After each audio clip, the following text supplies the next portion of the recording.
Mitra TATV Direktorat Reserse Kriminal Khusus Ditreskrimsus Polda Jateng berhasil mengungkap kasus penyalahgunaan distribusi pupuk bersubsidi dan mengamankan 3 tersangka. Dalam kasus ini selain merugikan petani, negara juga merugi sebesar 4,3 miliar rupiah. Selain mengamankan 3 orang tersangka, petugas juga mengamankan ratusan sak pupuk. Ketiga tersangka yang diamankan berinisial RKM, WKD, dan JJ. Para pelaku memiliki peran mulai dari penyedia modal hingga pengepul yang menjual kembali pupuk di luar wilayah distribusi resmi. Para pelaku menggunakan modus mendanai petani untuk menebus pupuk subsidi dari alokasi kelompok tani. Setelah didapatkan, pupuk tersebut dikumpulkan dan dijual kembali ke daerah lain dengan harga di atas ketentuan pemerintah. Namun dampaknya sangat merugikan petani di daerah lain. Akibat perbuatan tersebut terjadi kelangkaan pupuk bersubsidi di sejumlah wilayah. Kondisi ini memaksa petani membeli pupuk dengan harga jauh di atas harga eceran tertinggi.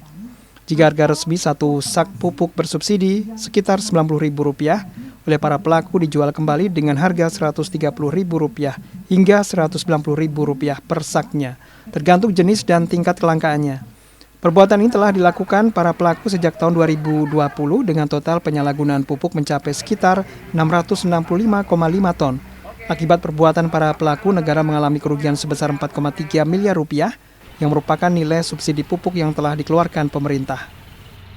Kerugian ini kan ada perbandingan antara headnya harga 9.000 sampai dengan yang diberikan oleh pemerintah, tapi pelaksanaannya pelaku menjual kepada masyarakat, pada petani 130 minimal sampai ke 190.000 pada petani. Ya, rendah kemudian jual kepada masyarakat, mau tidak mau akan langka. Karena masyarakat petani merasa harga tinggi, padahal harga pemerintah dengan subsidi 90.000. Dan ini akan merasa berat bagi petani untuk membeli pupuk yang sebegitu mahal di masyarakat. Staf laporan PT Pupuk Indonesia mengapresiasi langkah Polda Jateng dalam mengungkap kasus tersebut. Penegakan hukum turut menertibkan distribusi pupuk bersubsidi agar benar-benar sampai kepada petani yang berhak. Terima kasih banyak kepada Polda Jateng dan jajarannya, termasuk Bapak Kabitumas dan Ditreskrimsus atas support kepada Pupuk Indonesia untuk menertibkan atau melancarkan penyaluran pupuk subsidi di Provinsi Jawa Tengah ini.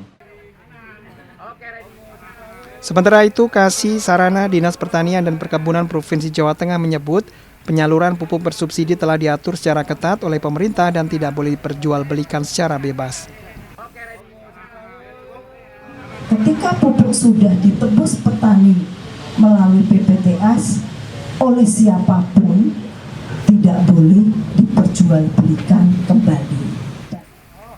Petugas mengamankan barang bukti berupa 300 sak pupuk bersubsidi, 2 unit kendaraan bermotor berupa truk dan pickup, serta telepon genggam. Atas perbuatan mereka, para tersangka dijerat dengan Undang-Undang Perdagangan, Undang-Undang Tindak Pidana Ekonomi, serta ketentuan terkait tata kelola pupuk bersubsidi dengan ancaman pidana maksimal 5 tahun penjara. Vita Semarang, TATV.